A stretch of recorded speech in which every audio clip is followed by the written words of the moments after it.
taking a final decision on a mini trade deal between India and the US is imminent. Sources say the Indian government has refused to offer any concessions on sensitive sectors like agriculture and dairy, but sources say India has put forward a fair proposal aimed at supporting labor-intensive industries. The average tariff rate under the deal is likely to be around 10%. Meanwhile, the White House has delayed the imposition of so-called reciprocal tariffs from the 9th of July to the 1st of August. President Trump has promised to send letters on deals and tariffs to several nations starting today. So far, the US has only signed a trade agreement with the UK and announced a deal with Vietnam. That's not all. Trump has also threatened the BRICS nations with an additional 10% tariff. Joining me now to discuss this further is Mark Linscott, former Assistant USTR and also a senior advisor at US-India Strategic Partnership Forum. Mark, thank you very much for being with us here today on Global Lens. Let me begin by asking you, India has clearly drawn the red line in the negotiations.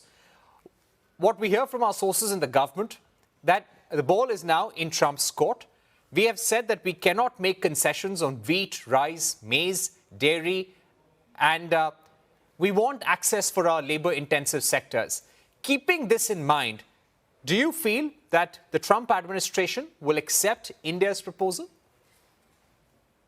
Well, the ultimate decider, the ultimate decision maker is President Trump himself. And that's always a bit of a wild card. We did have the situation back in 2020 with the first Trump administration in which it appeared that a mini trade deal was imminent. In fact, it didn't happen. And apparently the president didn't think it was big enough at that time. However, I think that the groundwork has been laid for this. There have been very intensive negotiations. Both sides have given.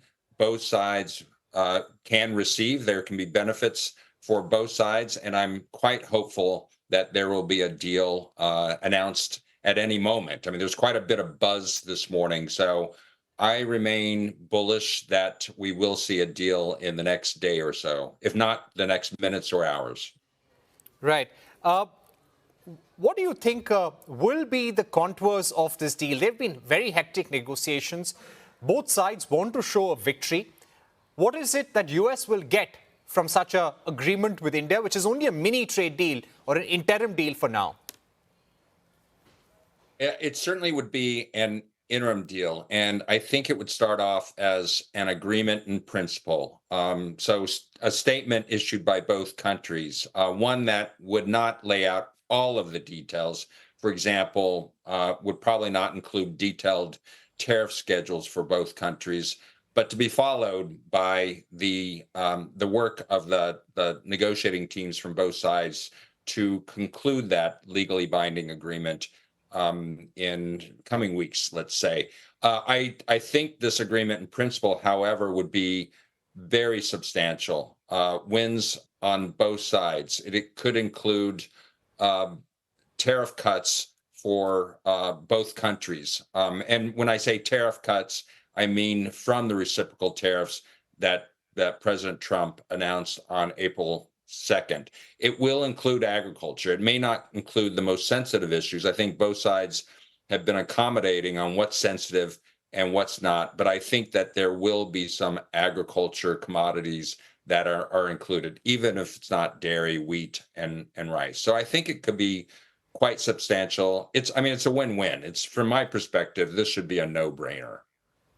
Right. What I would also like to ask you is about the threat that Donald Trump made to BRICS nations. He said that countries which are aligned with the anti-American policies of BRICS, they may get an additional 10% tariff or a BRICS tax.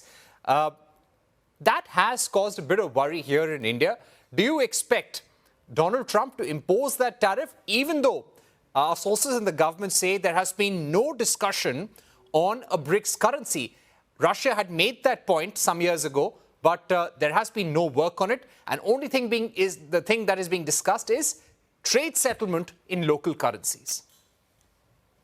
Yeah, in fact, we are all still absorbing this latest twist. And there are always twists in trade policies and trade negotiations with the Trump administration. I certainly hope it's more of a rhetorical statement on part of the president and is not an immediate threat. I mean, the BRICS really are not doing anything substantial on trade, as you note.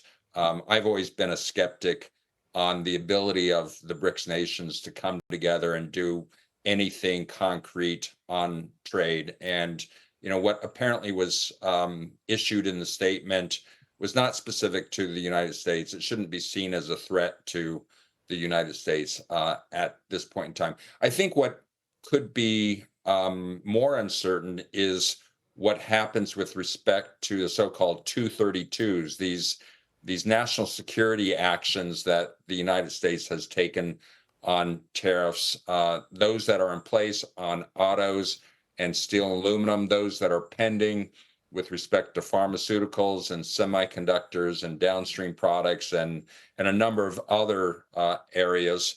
Those, I think, are the ones to watch the most closely and could create some uncertainty for any agreement that is announced now. Right. And do you expect these 232 tariffs, which are there on grounds of national security, on steel, on auto components as well, that will remain? It's really hard to say. The UK, the United Kingdom, got a partial reprieve from the 232s on autos and on steel and aluminum. It's a huge hiccup in the negotiations with Japan. I mean, at this point in time, it does not appear that there will be a Japan trade deal on the reciprocal tariffs, and that seems largely because the Trump administration is not ready to offer any concessions, and specifically on autos, which is an urgent issue for Japan. So it's really hard to predict at this point in time. I like to think that there could be some understandings related to the 232s, but I don't think anybody's got a real clear picture of that at this point in time. Right.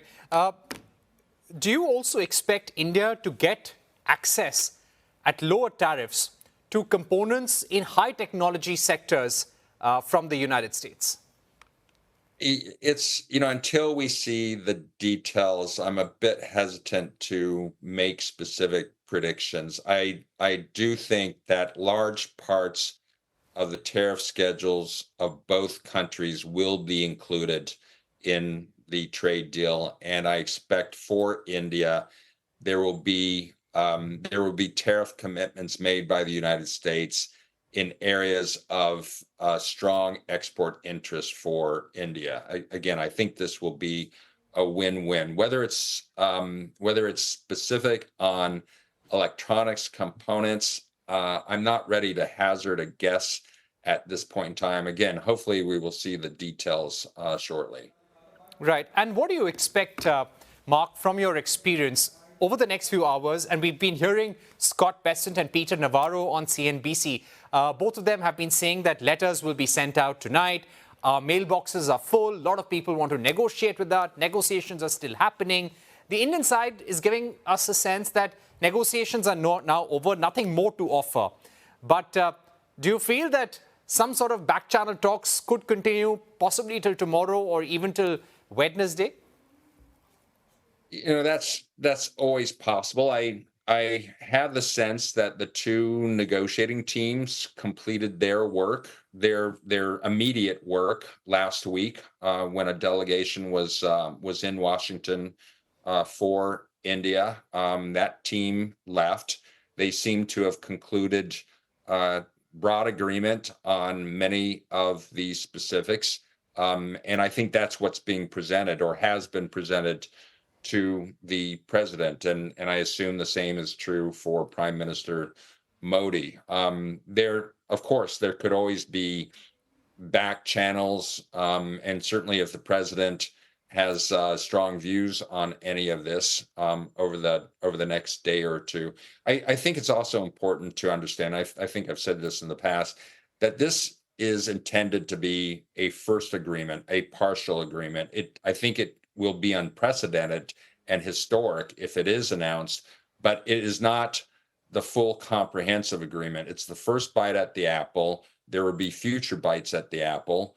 and negotiations to continue. So they don't have to reach agreement on everything at this point. Right, that indeed is an important point. And we believe that the more challenging negotiation on services, on bringing down non-tariff barriers, will only begin after the 9th of July. And that will be more difficult. Wouldn't that be, Mark? More difficult in some respects, but negotiations on tariffs, and that's what the two sides have been doing. They've been focused on negotiating on tariffs over the last couple of months. Those are never easy. In fact, in a traditional trade negotiation, for example, in a free trade agreement negotiation with trading partners, it's often tariffs and market access in specific products that are the very last things to be decided. Here we have tariffs that were being negotiated up front. They were front loaded. So the two sides have already been grappling with difficult issues, and I think making progress on difficult issues. Yes, there will be other difficult issues to follow. For example, intellectual property rights. That's always a challenging area. That's clearly on the agenda for the next phases of the negotiation. But I think that the two sides are showing that they can belly up to the table and achieve some real results, even at this early stage. All right. Thank you very much for joining us, Mark Linscott, giving us your overview, your thoughts on the India-US interim trade deal. You remain hopeful that a deal could be announced in days, if not in the next few hours. So let's really hope for the best. Thank you very much for being with us once again, Mark. Thanks, Parkshit. It's always a pleasure to talk to you. All right, let's move.